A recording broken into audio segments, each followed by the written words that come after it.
always good to catch up with and play post-mortem with some of our representatives around the state. And this gentleman sponsored one of the biggest pieces of legislation that passed through the General Assembly. He is Representative Aron Maberry of Clarksville, and he joins us on the show to talk about that legislation and other activity in the General Assembly. Aron, good afternoon. Welcome in. How are you? Hey, Matt, doing great. It's so great to be here today. I listen every day, basically. Well, I'm glad you do. I appreciate that, and I appreciate your representation of District Number 68. And I have this right. Are you still considered a freshman representative, Aron? Is that appropriate to say? Yes. There are 9 freshmen this year, 7 Republicans, 2 Democrats, and I'm one of them. I'm actually the youngest one. Well, you've certainly hit the ground running with some of the activity that you saw in the General Assembly. Was it everything that you'd hoped? You know, I didn't really know what to expect coming into this. When I kind of got on this political journey, I'm actually a pastor in my community, and I got originally involved with politics because I was frustrated with what was going on in our schools and ran for the school board and won that. And that's kind of how I got into politics. And ultimately, long story short, I ran for state rep. I won this seat, and I'm just trying to get up here and spread conservative values. Well, one of the ways that you were doing that, you were the primary sponsor, if I'm not mistaken, of House Bill 622. It was, I would say, one of the more hotly debated bills on the floor of the House, although it wasn't really hotly debated on the floor of the House in as much as how it was motioned through. Tell everyone what 622 is and why you feel like it was so important. House Bill 622, I brought this legislation ultimately because I was sitting in Clarksville during our city council meeting in January, and they were debating a DEI position that we had in the city government, and they couldn't figure out really how to get it defunded. And I thought to myself, I can do something about this. So that's where the idea came from. No one brought it to me. I just thought, this is discriminatory. It's wrong. So this bill eliminates diversity, equity, and inclusion in any part of government in our state, also in our colleges and our school systems. This is actually the first bill of its kind in the entire nation, which is quite remarkable. I'm a little surprised that that's the case, but maybe I shouldn't be. I mean, obviously, Tennessee wants to take the lead in these matters. For those who are trying to mischaracterize the bill, and there were plenty on the House floor, Minority Leader Karen Camper being one of them, called your effort and the effort on the part of the Republican Party, quote unquote, suppression rather than leadership. How do you, I mean, I feel like it's a bunch of pablum. How do you respond to it, Aron? Yeah, so when House Bill 622 was being argued on the floor, there was a lot of amendments. There was a lot of things that the Democrats try to do to slow down the process, and part of that is adding amendments to bills. They went through and added a bunch of amendments, and we went through each one, and what happens is a Republican will stand up and call the question on the amendment, and the amendments will get voted down. Well, after the third one, I believe we're on Gloria Johnson's amendment where she called it the White Fragility Act. And of course, White Fragility is a book written by Robin DiAngelo that essentially says all white people are born racist. And she was going on about how we are all racist.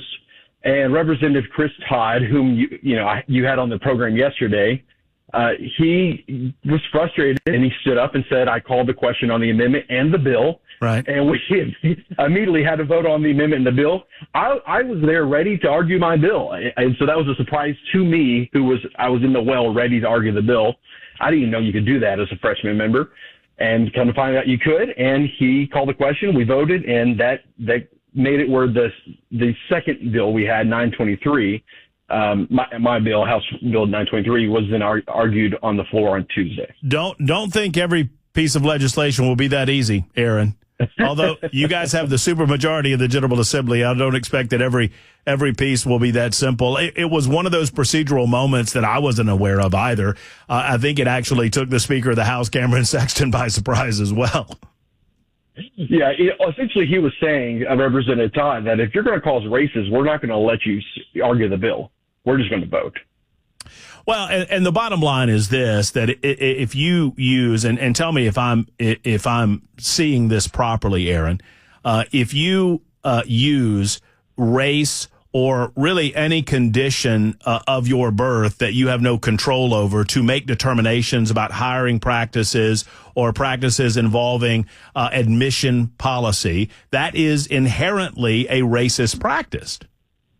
Absolutely. And if you even look at the Civil Rights Act in 1964, I would argue that it's a violation to use DEI policies because you cannot, according to Section 7, it prohibits employment discrimination based on race, color, religion, sex, or national origin. So it goes against that policy or that federal law.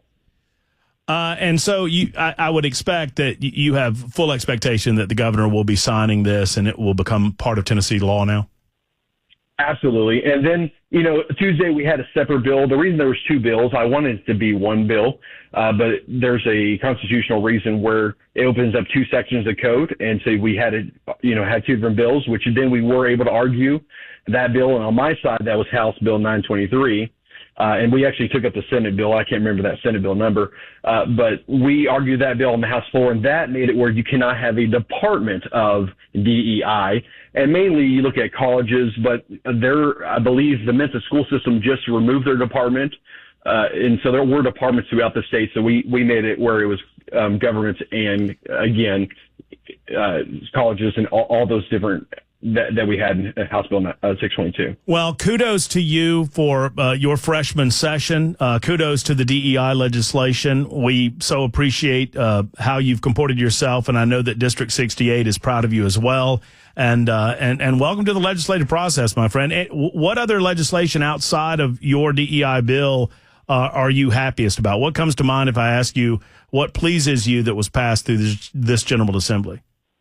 Well, I ran on school choice. So coming right out of the gate, out of the special session, I was so happy to see our Freedom Education Act get passed.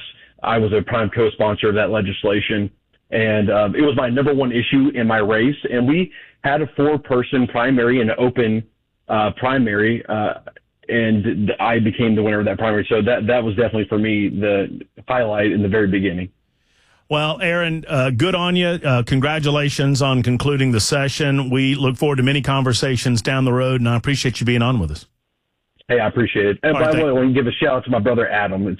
He always listens every day. Oh, Adam! I think Adam super texted me. He was giving me some line of questioning about your childhood growing up that I didn't go into today. I told him I'd hold off on that.